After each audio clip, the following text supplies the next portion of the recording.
Right, that's me, definitely live now. Our second attempt, in case you're wondering. So I'm going to almost get straight into this. There's a link already in the description box, hopefully, for the report that I'm going to read from so that you can have all of the information, because I'm not going to go into the implications of COVID, but what I am going to look at is the hidden nature of some of the persecution for Christian women, which is separate and distinct from their male counterparts and is generally not well known. Sounds like an exciting topic, I know, but it's something that we really should, if you're aware of it, you can pray about it, and obviously that's going to be massively beneficial to these ladies. So it's from a report that is called, I should go back to the beginning for my own reference, it's called Hidden Violent Complex, the Double Vulnerability of Faith and Gender. So like I say, I'm not going to do the whole report. I'm just going to read you what I feel is the pertinent information. So the right to freedom of religion or belief is foundational to all other human rights. I agree with that statement. I would emphasize the freedom of belief, because without being able to formulate beliefs, you're unable to coherently string together sentences, etc. You need to know what you believe, really, and the freedom to do that is foundational. Freedom of religion is definitely a distinct right. I would say, yeah, it's not foundational to all the other human rights, but for sure, freedom of belief is very important. So the Open Doors watch list of 2021, which I'm always talking about, I feel like I am anyway, reveals the alarming rate by which freedom of religion or belief abuses are increasing in more than 50 countries worldwide, with at least 340 million Christians persecuted for their faith, as you all know. So, religious persecution is not gender blind, I read. Gender specific religious persecution, or GSRP, occurs when religious vulnerability compounds existing gender vulnerability. So this double vulnerability increases both the risk and impact of a violation of the right to freedom of religion or belief for Christian women. So it's exacerbating already extant disadvantages among these people, and it also creates some of its own, which I'm sure we'll get onto, and if we don't, I will insert it myself. So consequently, it often represents a bridge of the UK government convention commitments to both freedom of religion or belief and gender equality. So whereas Christian men experience persecution that is typically focused, severe, and visible, Christian women experience persecution that is hidden, violent, and complex. And that can be said for a few of the gender-specific victim like scenarios, but specifically this.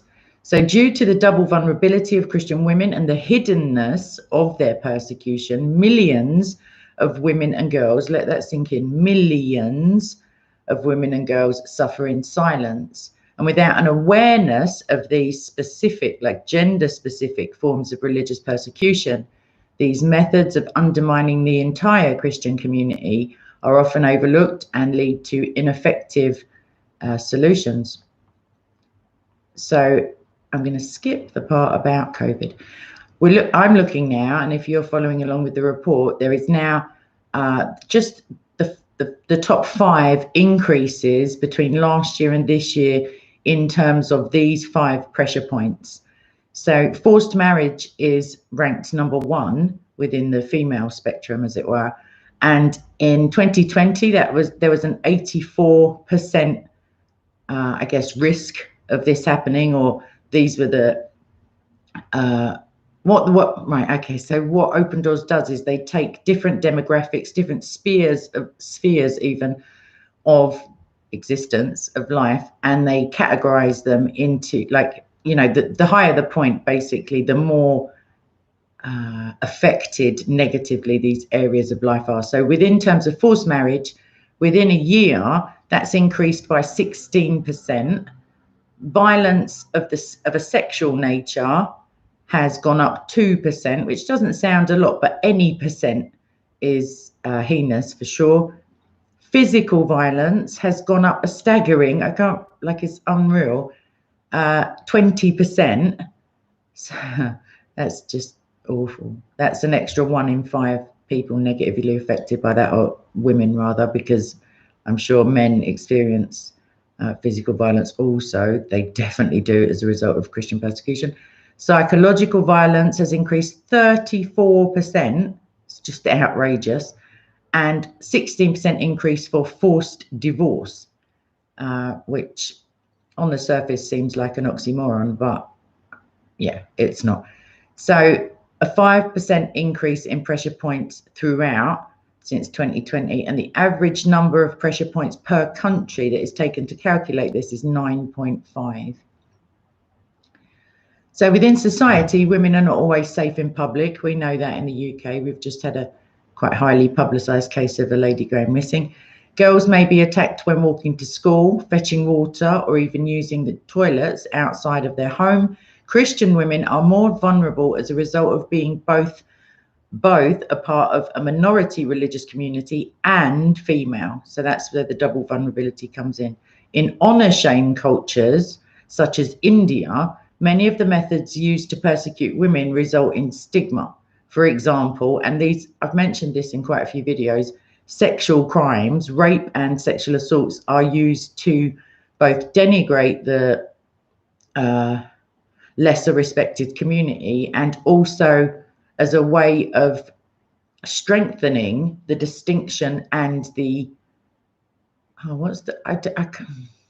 it's a way of strengthening the divide and also putting people in their place, basically. But it's something that is not just an event, as anyone who's ever worked with sexual abuse victims or who is a sexual abuse victim, it's not just a one-off event. The one-off event, the catalyst, is the crime, as it were, and then the trauma or the psychological damage that comes along with that can basically be for the rest of your life. Anywho, so for example, rape victims are often viewed by society as sexually impure. Their future prospects are severely limited, and they may even face rejection from their own community. The shame and stigma component is one of the reasons that rape is used as a tactic of religious persecution. So anyone who's kind of read up on the subject knows anyway that rape is not necessarily a sexual crime in as much as it is a power play. So within the home, persecution against Christian women often occurs quietly and unseen within a family, because it's easy to imagine that these Christian women must have Christian husbands and Christian children and Christian parents, but that's often not the case, especially with converts. So within the home, it can be conducted by the very people a woman would turn to for security, for love, for, for like a home life. Where am I? Yeah, forced marriage, house arrest, and sexual violence can take place under the cover of respectability and socially normalized behaviors. It's therefore an effective tool for persecutors as it blends into societal practice and is low risk. And I would add in the case of maybe Myra Shabazz, who not only, her family were completely supportive, but her new family, as it were, her abductor, who abducted her at gunpoint with accomplices, was then able to stroll into a court, stroll out again, a free man, and, plead with the judge saying, no, she was 19 when I kidnapped her at gunpoint, basically, instead of the 14 that she is or was at the time. So 90% of the top 50 world watch list countries cite forced marriage as a characteristic means of persecution and persecuting Christian women and girls, usually to pressurize converts to return to the family religion. So that's a bit of an eye-opener. So it could well be that there are Muslim families whose daughters convert to Christianity and then they are then forced to marry a Muslim, as opposed to the abduction, kidnap, rape, forced imprisonment, etc. of Christian girls and Hindu girls in Pakistan. So within data, persecution targeted at men is more easily recorded. The persecution of women is often enabled by strong beliefs that it's men's responsibility to protect women. When women are attacked, Men may be reluctant to give corroborative evidence because they believe it implies they've failed to protect their family. And women may hide the details of their attack so as not to shame their family. And if the woman was to share her experience, her family may advise her to keep quiet for fear of bringing more difficulties upon the family, such as discrimination at work or being prevented from sharing the community resources. Staying silent often prevents damage to a family's reputation. Furthermore, most government data collection methods do not show female-specific freedom of religion or belief violations. That's something that should definitely be lobbied for. Instead, they aggregate incidents that have occurred against both genders. And I'd also want to bring up at this point, Pakistan, the two Christian married ladies who were married to Christians who were found bloated and murdered in drain sewers, like storm sewers rather, drainage basically, after being kidnapped by Muslims and held for a couple of days and tortured and murdered. Okay, so I have a case study here. It says in India, 15-year-old Tara, there's an asterisk, I'm assuming her name has been changed, was imprisoned in her own home by her family, completely rejected by them because of her faith in Jesus. She wasn't even allowed to use the kitchen in case she polluted the food and water with her unclean faith. It's just ridiculous. Mark chapter 7, I'm just going to throw that out there. But anyway, rejection is a common experience for new Christians when they choose to follow Christ. And I'm going to bring up, I can't remember where it was though. It wasn't Malaysia. There was an imam who converted to Christianity and was murdered days later, basically. And his wife divorced him, and his, adult children rebuked him quite strongly. His community rejected him, and he was murdered. So rejection is a common experience for new Christians when they choose to follow Christ. If a family has come to faith together, and I'm always reading these stories, but I read of a whole family who've been had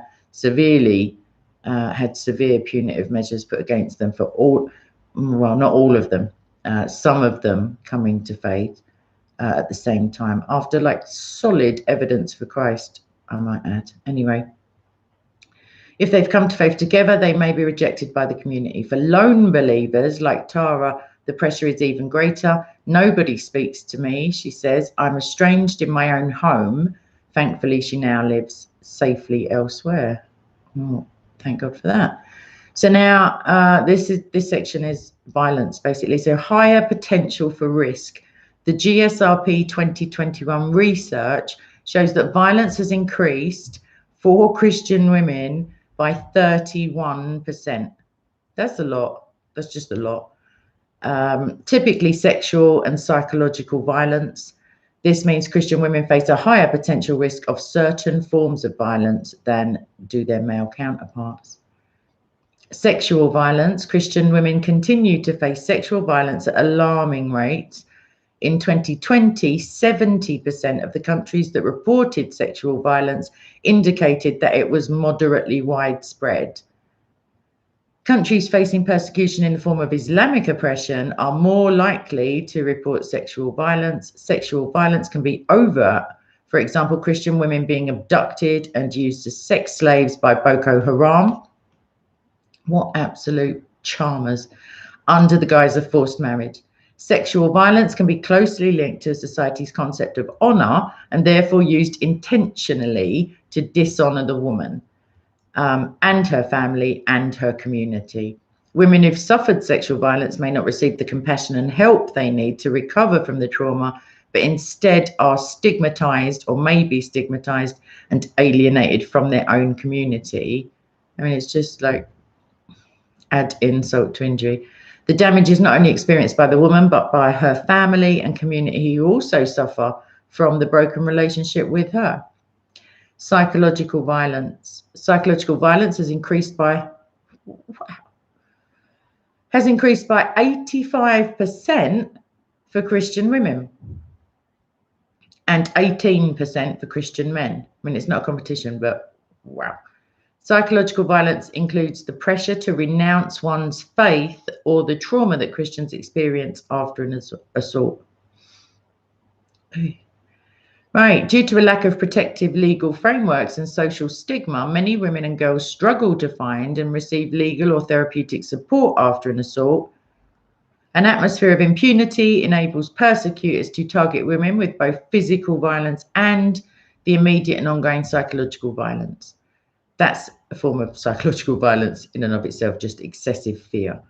Okay, the rise in psychological violence may in part be linked to the impact of COVID, which has put a new spin for sure and shed a new light on religious persecution.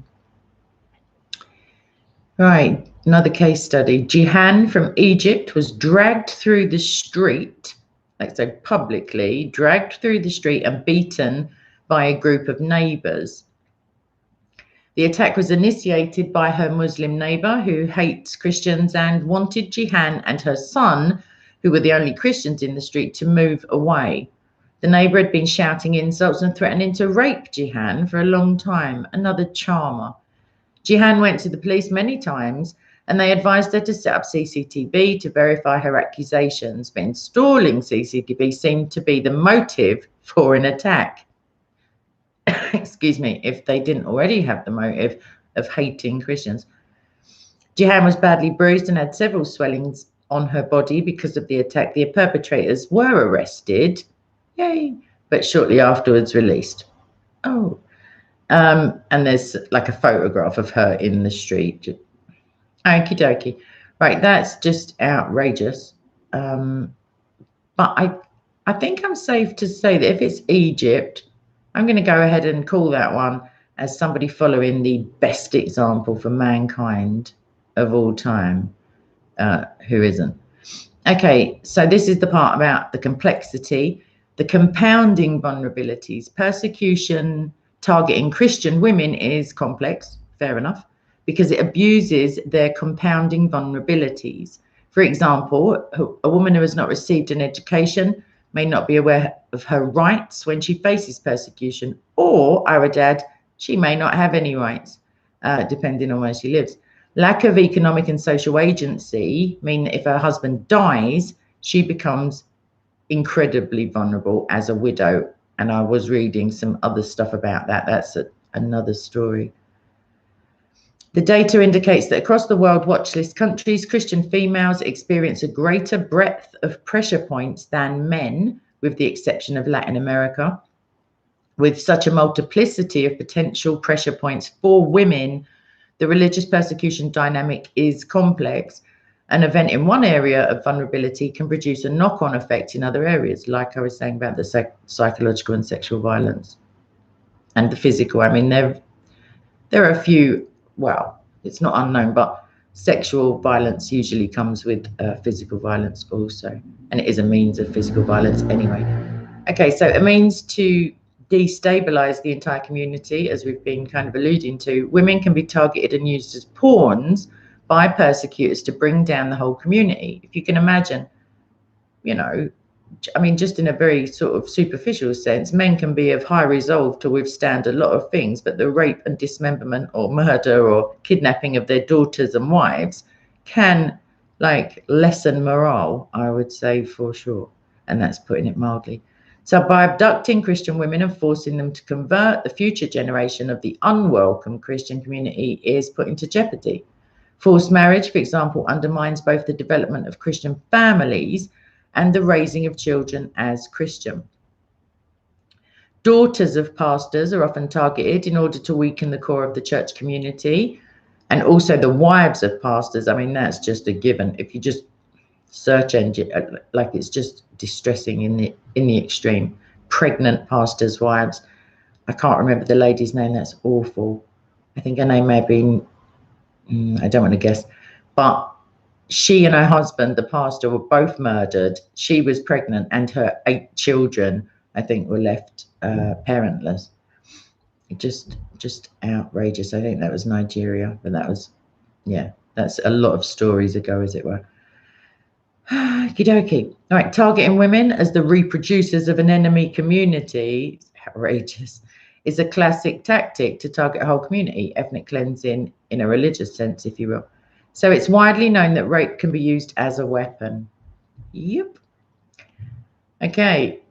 Women's bodies become the second battlefield if the enemy, we're not talking Satan, we're talking the physical enemy, captures the women of a community. It demonstrates to the men that they were unable to protect them, and so exerts dominance and psychological pressure. In the midst of using these women as pawns, of course, real women are violently abused in all manner of like disgusting ways. And these are our sisters. I know you know that, but I'm just throwing it out there. Okay, trafficking is on the rise. What isn't? Okay, so trafficking as a form of religious persecution continues to pose an absolute threat, particularly in Africa and Asia. The recurring geopolitical phenomenon to exploit minority communities in conflict situations is well documented. Traffickers commonly target forced migrant populations, making Christian refugees particularly vulnerable. And like, just as an aside, every time Boko Haram, ISWP, whoever it is, Fulani militants roll up into a little town, set fire to all the houses, abduct a few people, kill a couple more, the rest of those people are internally displaced migrants. Just by default, they have no village left. And there was a case that I reported on, I think last year, where the migrant, like the internally displaced people's camp, as it were, where everyone goes when they're like, you know, burnt out of their village, were attacked again. So sitting ducks. Okay, for females, trafficking is not a standalone pressure point, you don't say, but rather one affiliated with other pressure points, with each one relying on the value of a woman's sexuality. Traffickers often attempt to cloak the associated sexual violence behind a claim that the girl is now married. Right hand possessed, anyone? Which is often a forced marriage or a marriage resulting from targeted seduction. I cannot believe they used the word seduction. Mutta. Okay, while the form and prevalence of trafficking varies considerably by region. Sorry, I just had an image in my mind of seduction, like a box of chocolates and a gun to your temple. It's just ridiculous. Okay, while the form and prevalence of trafficking varies considerably by region, the data consistently indicates that both trafficking and its affiliated pressure points effectively weaponize women's bodies to restrict the growth of the Christian population. I'm going to skip, no, I'm not going to skip this case study. I'm nearly at the end anyway, by the way. So Penina, and she is pictured in the report on page 6, by the way, was only 24 when her husband Paul was murdered by Al-Shabaab in Kenya. Every time I say Al-Shabaab, I think, do you want salad with that? That's another story. The men were lined up and the attackers demanded they recite the Islamic creed, the magic words. As a Christian, Paul didn't know it. Good on you, Paul. And so they shot him. Not so good. Penina was like grief-stricken, obviously, and yet her in-laws refused to support her. She was left as a single mother to a 2-year-old with no means of income. So life became hard, she says. I struggled because I was alone. I became dependent with no one to help me. Even food was a challenge to acquire. In Kenya, as with much of sub-Saharan Africa, widows are at the bottom of the hierarchy. That's literally like inverse morality. So that's basically, I mean, the report goes on to talk about men and boys briefly and the impact of COVID, but I think we've all heard plenty about COVID. But I'm going to finish with this. I'm going to finish this report with this. It's basically the screen grab that I used for the stream. So there's a dude called Dominic Raab, who is the Foreign Secretary, Member of Parliament in the UK, and Elizabeth Truss, who is the Minister for Women and Equalities. So Open Doors are organising a mass signing of a letter to those two members of Parliament to publicly and explicitly acknowledge that religion is a vulnerability in gender-based violence, and to practically support, counsel and reintegrate persecuted women who are stigmatized by sexual violence, abduction or forced marriage, and to support and resource the Prime Minister's special envoys for the following: for freedom of religion or belief, who is Fiona Bruce, Member of Parliament, and Girls Education, which is represented by Helen Grant, Member of Parliament also, and to have these work together to address the persecution of women and girls for their faith. Yeah, I could add another name to that list, actually, for someone who may be able to exert some influence. So there is, that is at the bottom of the report. You can click the link, but I will copy out the last section. So delivery of the letter will be on the 31st of March this year. And there's an email address to sign the letter or to get more details. And I'll read that out now. That's advocacy, which is, for anyone who doesn't know, ADVOCACY at Open Doors UK, all one word, .org. So that's advocacy at opendoorsuK.org. So I'm going to come off that screen, come back to the live chat, have a little look-see. And I'm really going to make an exerted effort to pray specifically for women and girls. I don't often, actually, when I pray for Pakistan, I kind of section them out for special shout outs, as it were, to the Lord. But I'm going to try my best to do that, because just why not, really? Stick them on the list. It's getting pretty lengthy, but you're all welcome to help me out, to get involved with the prayers. Just feel free to start up your own little prayer groups on WhatsApp or on Discord. That would be the place.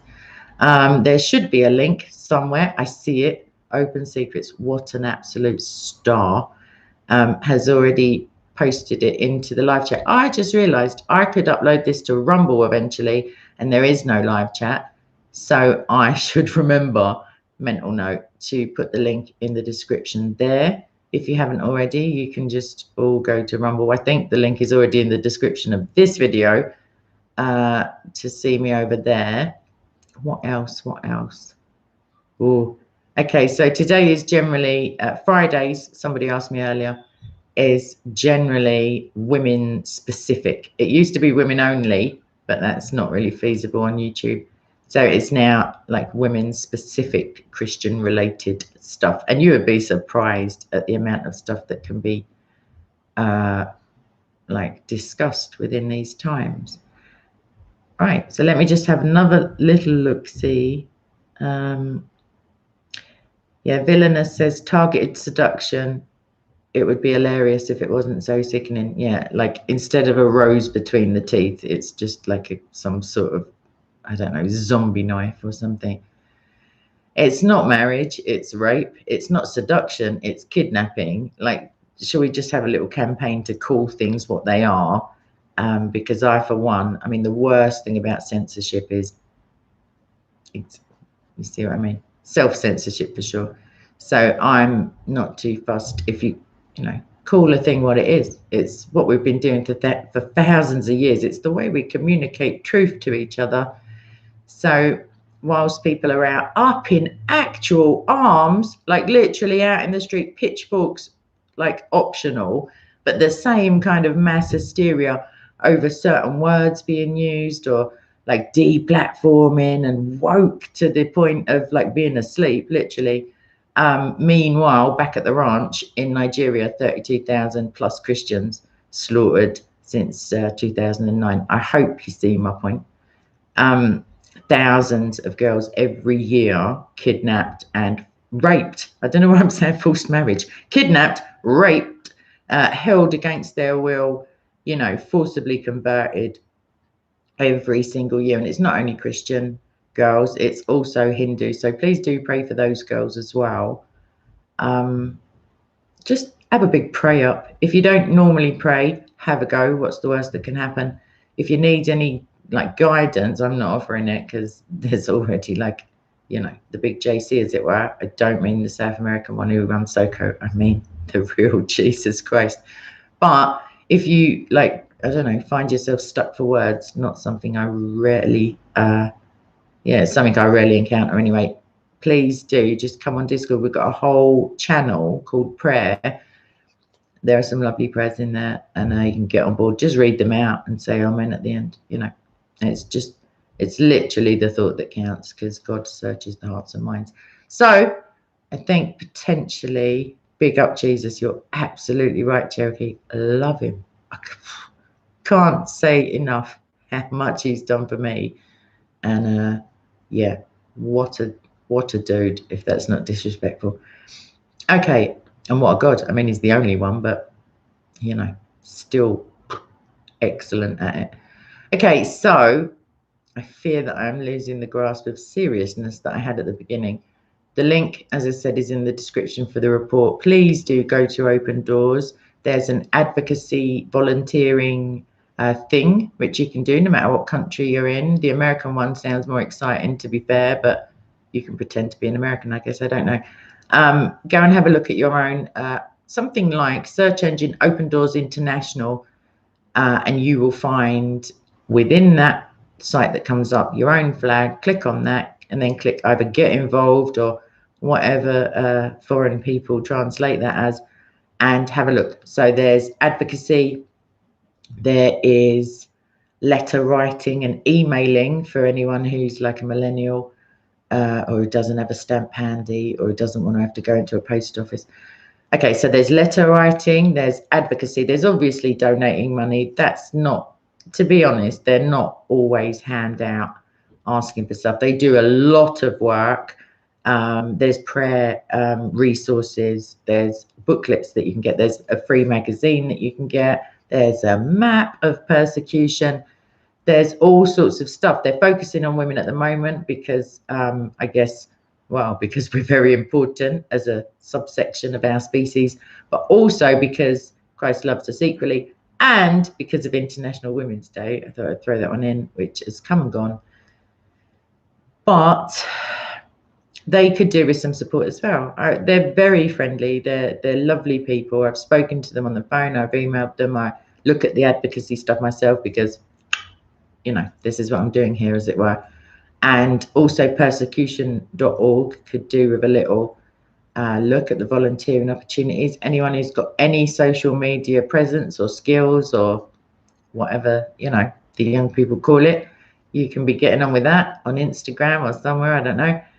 What else can you do? You can write to your MPs, you can just make a load of noise, you can organise, I guess, virtual protests or stuff. There's loads of stuff you could be doing when you're sitting there thinking, oh, another day of lockdown, or oh, it's all very samey. Just get involved. I mean, I would love to think that if we in the West, I'm assuming we're all in the West, or Australia, I don't know if that counts as the West, the South, whatever, that if we were in a similar predicament, for sure there is persecution in our countries, but it's very rare that in Britain anyone rolls up and sets fire to a village. I mean, I don't want to, like, you know, jinx it, as it were. But yeah, if we were in that situation, I'm pretty sure, because of Romans 8:28, that someone somewhere in the world would be doing a K, as it were, and calling this nonsense out for what it is. And it is hate. And it is often ascribed to following the best example for all time, for all mankind. And no, it's not, because that's Jesus. But the fake best example. And I thought it dawned on me only yesterday. I mean, I must have thought it, but not in words, as it were. Like, you know, if you're making a claim within a debate, for example, and you say all of these people think this, or all of these, whatever it is, and someone can find one counter example that goes against your premise, that's the end of that claim, as it were. So all you have to find is people truly following the path of this fake best example and coming out with, for example, a rape or a dismemberment or an honor killing, or two Christian women ended up murdered, tortured, probably raped, bloated in some sort of you know, storm sewer. And if those people can honestly claim to be bolstered by certain scripture, or, you know, like, then the case is finished. And then if you can come up with a better moral example, I can. Pretty much lots of characters in the Bible for a start, even the ones with shady pasts who come through it to the glory of God and, you know, get on the right path, are in a far superior moral position than anybody who coerces anybody else into another religion, who forcibly, you know, puts themselves forward sexually upon children after kidnapping them at gunpoint. Like, it's hardly friendly behavior. It's not loving your enemies. It's not even loving your neighbor. It's not loving. It's literally the opposite. And I, for one, am pretty sick of it. So if you'd love me to shut up about it, true. Well, yeah, do something about it, please. Help me out. Put some pressure on some people. Anyone you know, really, just please do get them on board, because it's not a joke. Like, I like to have a laugh. Trust me, I like to have a laugh, because you know, I didn't get saved to be miserable. But there's still serious shizzle going on all around the world. 340 million of our brothers and sisters that we know of are suffering very high to extreme levels of persecution, which include but are not restricted to dismemberments, being macheted in the head, raped in front of your children, having your children raped in front of you, all being raped and then murdered, false imprisonment, torture, re-education, or genital mutilation potentially, you know, and it goes all the way down just to being spat at in the street, or just like as if there's a nothing, you know, hated just for the fact that you're following the truth. And the truth is Jesus Christ. And if you're not on board with that, with an open mind, have a little look. What's the worst that can happen? If you know, if you know, people don't like, the thing about faith for Christians, I'm going to end on this again. The thing about faith, and Lewis talks about it brilliantly, as he speaks about most things brilliantly, is the reason it's a virtue is because it's not the kind of faith that when we think of faith, we think often of believing stuff that we have no proof for, or believing stuff that we have proof to the contrary, but we just have faith and we swallow it, as it were. We just like buy it. But no, faith, you know, any rational person doesn't believe in something, you know, to the point of they're giving contra evidence, and that's not faith. That's, you know, suspension of disbelief. We're not having faith in something that we know nothing about, but we are making a conscious effort, once we see the truth in that, to try to counter any refutations that come our way. And the gifts of the Spirit are invaluable in that respect. And that's why you don't often get even people who, you know, support rather, academics who support the validity of biblical stories, who are no longer Christians, such as Bart Ehrman, you know, all like, thanks for that, Bart. But also, that's more difficult, actually. He's doing that without the fruit of the Spirit. So, I mean, God can for sure use atheists as well as everybody else to work to the good of those who love God and called according to his purpose. So, help me out, people. I'll be your best friend. I already love you. Enemies, friends, brothers, sisters, etc. Friends, countrymen, lend me your horse, I think. No, I'm joking. I don't want your ears. Please don't send me them. I'm going to read this verse that Threshing Floor has just given, and it's 1 John 4:18. There is no fear in love, but perfect love drives out fear, because fear has to do with punishment. The one who fears is not made perfect in love. Okay, then. Any Christians who are watching in any countries with high persecution, like, amen to that. Try. I mean, that's where faith comes in as well. Try to, not by an effort of your own will, but try and connect with the Holy Spirit and know that God has you in the apple of his eye, as it were, and he has his hand on your life. And whether or not we can see it in the small picture, God has got the big picture sorted. To him, there is no such thing as the end of life, and to us as Christians either. There is only a transition into the eternal, and that's potentially complete, you know, like glory and happiness and being able to worship God, or like the alternative. So yeah, there's no such thing as death in that respect. Christ has defeated death, and we'll have ages, literally eternity, to chat about stuff. Aren't you all glad you made the decision? Okay, all right, then I am going to stop now. I'm going to press the first button. Try to like, comment, subscribe, repent, pray, accept Jesus into your heart, share the vid, do a little bit of chatting about Jesus. Just go for it. Like, if you know, what's the worst? What's the worst? Someone can say like, oh, that's a load of old whatever. You know the truth. So have a go. All right, God bless. Lots of love. See you in Discord. Bye.